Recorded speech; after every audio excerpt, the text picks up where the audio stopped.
زندگی بھر بھی لگا رہوں تو نبی کی شان کا ذرہ نہیں بتا سکتا کہ میرے نبی کیا شان والے ہیں، کتنی عزت والے ہیں اور کتنے علم والے ہیں۔ میں ان کی اب صرف ایک حدیث سناتا ہوں، اس ایک حدیث پہ میں عمل کر لوں، محمود صاحب کر لیں، آپ کر لیں، یہ مستورات کر لیں، ہمارا ملک کر لے، ہمارا سارے شعبے زندہ ہو جائیں گے، ہمارے سارے شعبوں سے ظلم نکل جائے گا، ناانصافی نکل جائے گی، برکتیں آئیں گی، ہماری زمینوں کا پانی نیچے جا رہا ہے، 100 فٹ تک ہم پائپ ڈال رہے ہیں، 40 فٹ کنواں، پھر آگے 100 فٹ پر بھی پانی نہیں آ رہا ہے، اس قدر بے برکتی کا سامنا کرنا پڑ رہا ہے۔ تو میں ایک حدیث سناتا ہوں، یہ پچھلی جو میں نے ساری بات کی تھی اس ایک، چونکہ جب آپ جاننے والے کو ہی بولنے والے کو نہیں جانتے تو بول کو کیا جانو گے، بلکہ ایک واقعہ سناتا ہوں آپ کو۔ عبد الخالق تھے، وہ ڈی آئی جی ریٹائر ہوئے، میرے بڑے اچھے دوست تھے، تو وہ پروموٹ ہوئے فیصل آباد سے، ایس ایس پی سے ڈی آئی جی پروموٹ ہوئے، تو یہاں کافی سروس کر کے گئے تھے، وہ آگے 4 مہینے لگانے۔ تو اس وقت یہاں ظفر لک میرا اسکول کا بڑا اچھا دوست تھا، سینٹرل ماڈل اسکول میں اکٹھے پڑھے، 1 سال میں آگے تھا وہ پیچھے تھا، لیکن ہمارا ہاسٹل میں کمرہ ایک تھا۔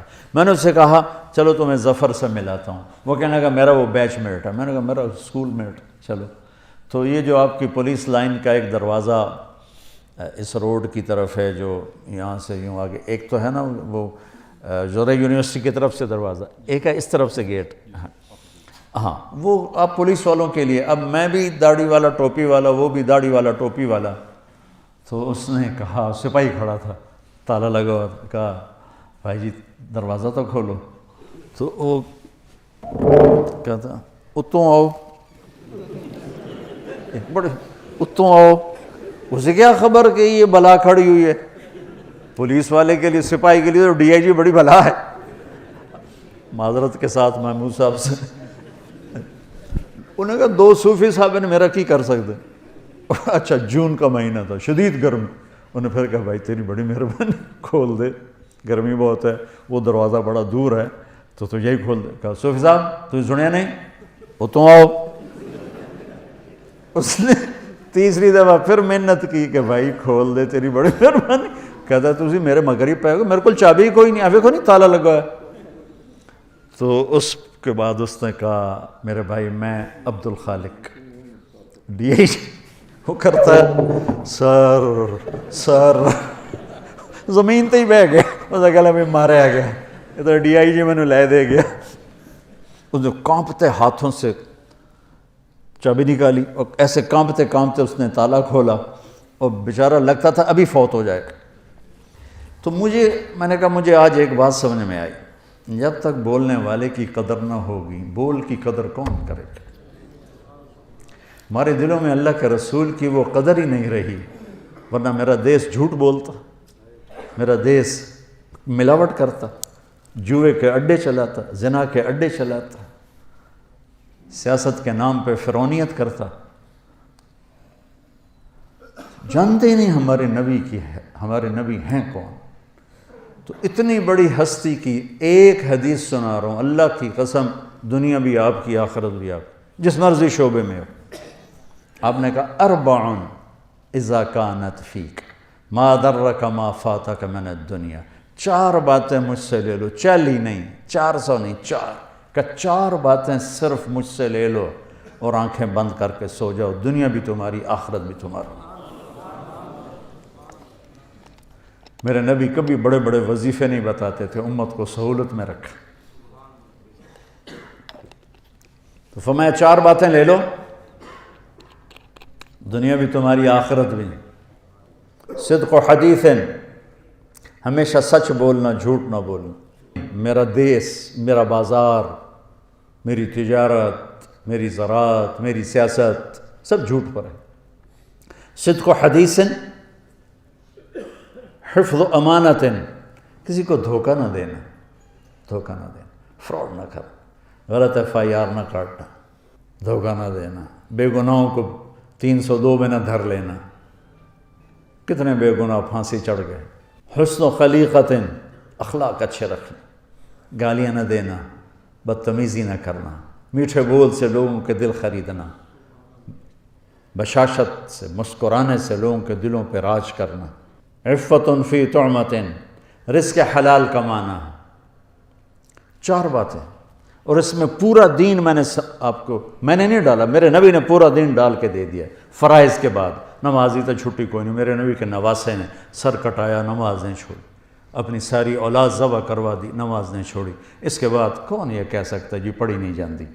اور فرائض کے بعد میرے نبی یہ 4 باتیں بتا رہے ہیں۔ سچ بولنا، جھوٹ نہ بول۔ ہائے ہائے، میرے نبی نے کہا کہ اور کسی کو دھوکہ نہ دینا، دیانتداری سے چلنا۔ ان 2 صفتوں پر میرے نبی نے فرمایا کہ میرا امتی ہر گناہ کر سکتا ہے، 2 نہیں کرے گا، ایک جھوٹ کبھی نہیں بولے گا، ایک دھوکہ کبھی نہیں دے گا۔ آپ نے امید ظاہر کی، ہر گناہ ہو سکتا ہے، 2 نہیں ہوں گے، جھوٹ نہیں بولے گا، دھوکہ نہیں دے گا۔ آپ سے پوچھا گیا یا رسول اللہ مسلمان ڈرپوک ہو سکتا؟ ہم نے کہا ہاں۔ کنجوس ہو سکتا؟ ہم نے کہا ہاں۔ جھوٹ بول سکتا؟ کہ نہیں، جھوٹ نہیں بول سکتا۔ دھوکہ نہیں دے سکتا ہے، جھوٹ نہیں بول سکتا۔ میرا امتی انسان ہے، بشر ہے، مرد ہو یا عورت، کوئی بھی گناہ ہو سکتا ہے، 2 نہیں کرے گا، جھوٹ کبھی نہیں بولے گا، دھوکہ کبھی نہیں دے گا۔ تو جھوٹوں کے ماحول میں سچ بولنا جہاد ہے، اور آپ کی 24 گھنٹے کی جاب ہے، آپ فون بند نہیں کر سکتے، آپ کی وردی اتری ہو تو بھی آپ وردی میں ہوتے ہیں، اور تنخواہیں آپ کی تھوڑی تھوڑی ہیں، اور مشقت آپ کی اتنی ہے، اور اوپر سے کوئی آپ کی تعریف کرنے والا نہیں، سب آپ کو گالیاں دینے والے ہیں، برا بھلا کہنے والے ہیں۔ حالانکہ آپ کا شعبہ ہی بندگی اور عبادت ہے، اور آپ کے اندر بڑے بڑے اولیاء ہیں جو گھٹ گھٹ کے پس کے چٹنی روٹی کھا کے موت کا گلے لگاتے ہیں اور حرام نہیں کرتے۔ یہ جنید بغدادی کے جیسے لوگوں کے ساتھ اٹھائے جائیں، یہ شیخ عبد القادر جیلانی جیسے لوگوں کے ساتھ اٹھائے جائیں گے جو اس محکمے میں۔ پھر انتہائی مقدس ہستی حضرت عمر فاروق نے پولیس کے محکمے کی بنیاد رکھی تھی۔ نبوی دور میں، صدیقی دور میں پولیس نہیں تھی۔ حضرت عمر نے اپنی جب خلافت 22 لاکھ مربع میل میں پھیل گئی اور مختلف علاقے قومیں داخل ہوئے اور پھر وہ انتشار ہونے لگے، تو پھر آپ نے محکمہ پولیس کی بنیاد رکھی۔ بہت بابرکت ہستی نے آپ کے محکمے کی بنیاد رکھی ہے۔ میں آپ کو تمام محکموں میں سب سے زیادہ ستایا ہوا سمجھتا ہوں، جو آپ پر اتنے پریشر ہوتے ہیں، کبھی سیاستدانوں کا، کبھی افسروں کا، کبھی مقامی لوگوں کا، اور اس میں پھر آپ کو ذلیل کرنا الگ اور ٹرانسفر کروا دینا الگ، اور جھوٹے خبریں لگوانا الگ۔ تو کچھ پھر پولیس والوں سے بھی ہو جاتا ہے، کوئی فرشتے تو آپ بھی نہیں ہیں، لیکن آپ یقین مانیں جس تکلیف سے آپ گزرتے ہیں اس کے مقابلے میں تو سپاہی کی تنخواہ بھی 1 لاکھ ہونی چاہیے۔ تو میں آپ کو سلام کرتا ہوں میرے بھائیوں، اب یہ 4 باتیں اللہ سے مانگ لو۔ ایک سچ بولنا ہے، جھوٹ نہیں بولنا ہے۔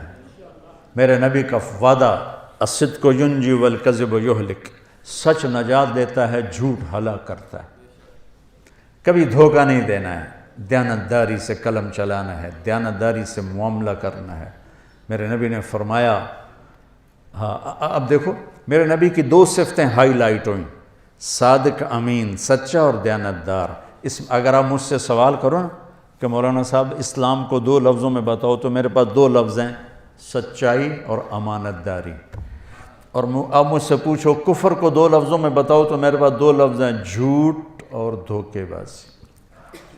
اور تیسرا بھائی اپنے اخلاق اچھے کرو، آنے والوں کے ساتھ۔ آنے والے مظلوم بھی ہوتے ہیں تو ظالم ہوتے ہیں، مظلوم آتا ہے لیکن وہ ظالم بن کے جاتا ہے۔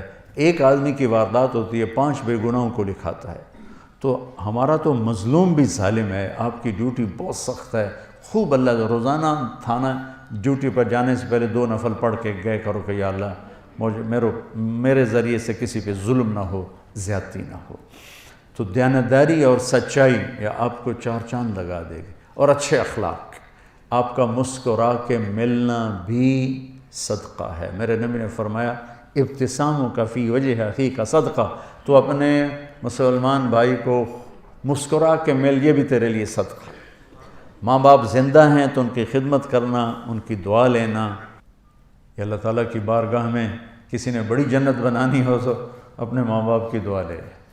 میرے نبی نے فرمایا جب لوگ جنت میں جا رہے ہوں گے تو اویس کرنی بھی جا رہا ہوگا. اویس کرنی نام سنو ہے نا؟ ماں کی خدمت سے بڑے مشہور ہیں.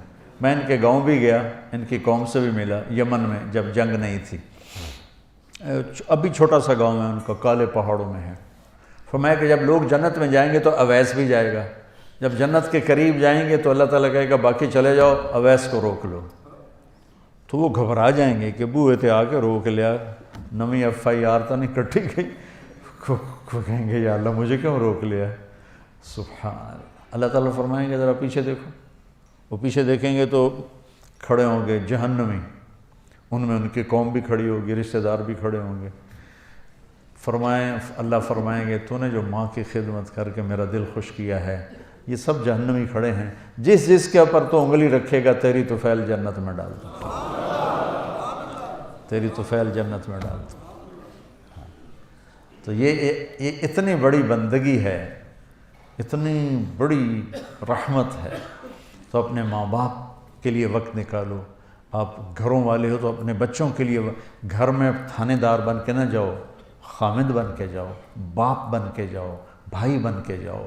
ساری تھانے داری باہر رکھ کے آؤ اور اپنے بچوں کو ٹائم دو، پیار دو، محبت دو. بیوی کو تنخواہیں تھوڑی ہیں، مشکلات زیادہ ہیں، تو میں ایک آپ کو وظیفہ بتاتا ہوں اللہ کی بارگاہ سے رزق کے حلال دروازے کھلوانے کا. چونکہ رزق حلال، چوتھی چیز کیا ہے؟ رزق حلال.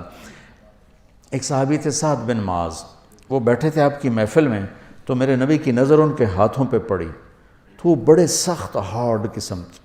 تو آپ نے کہا سعد اے کی کہ یا رسول اللہ اپنے بچوں کے لیے روٹی کماتا ہوں اور خود اپنے ہاتھ سے کام کرتا ہوں، تو میرے ہاتھ یہ ہیوی ہارڈ ہو گئے، تو مجھے دیکھو.